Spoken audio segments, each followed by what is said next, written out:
It gives me very great pleasure on the eve of May Day to convey to you, our Belgian comrades, the warm fraternal greetings of the British Labour Party.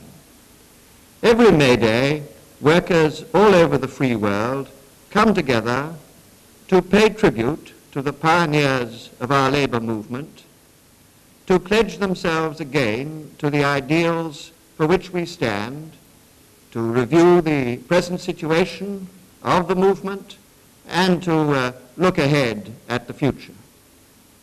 I think that today, particularly, we should send a message of greeting to those comrades of ours who are living under totalitarian tyrannies, who do not enjoy the free democracy in which we live and in which we believe. Particularly should we pay tribute to the courageous Hungarian workers who so recently fought and died for liberty and independence.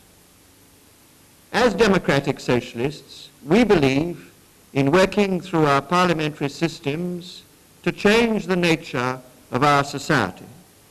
We try to persuade our fellow citizens to accept the reforms in which we believe.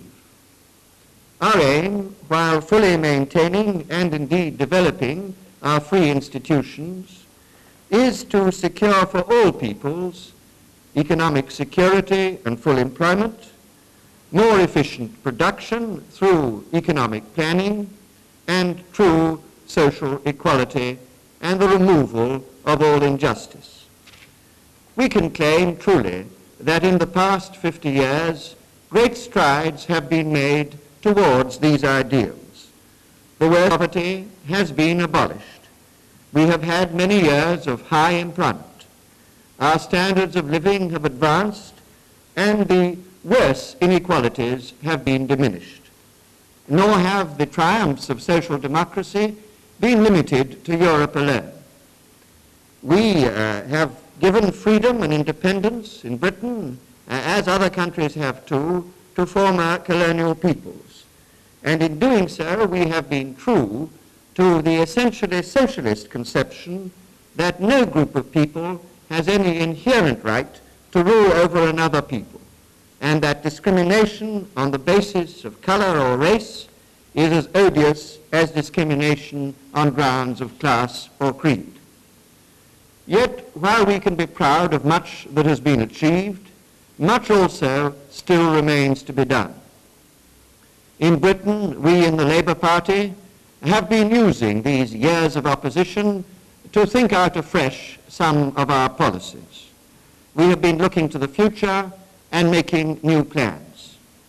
We have completed our study of the great issue of personal freedom in relation to state intervention and state enterprise. We have declared the next steps that we believe should be taken in our country towards achieving the classless society in which we believe. We have made plans for housing so vital to every family, as is indeed being realized very well by your own government in the far-reaching slum clearance program. Soon we hope to announce our ideas for solving the problem of security in old age. And here let me say that our proposals owe much to the experience and the ideas of our socialist comrades in Europe. But important as is further progress at home, we cannot, alas, afford to neglect the appalling threat of nuclear war which still hangs over us. While the democracies must stand firm against aggression and remain united in NATO, nevertheless, they must also press forward with all their might to achieve all-round disarmament under proper controls, which is the only guarantee of lasting peace.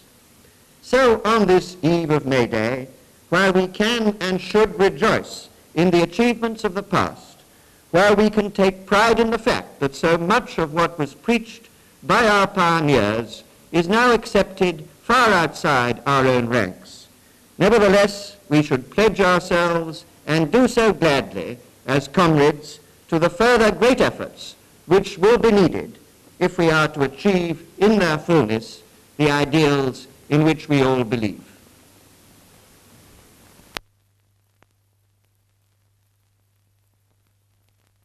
very glad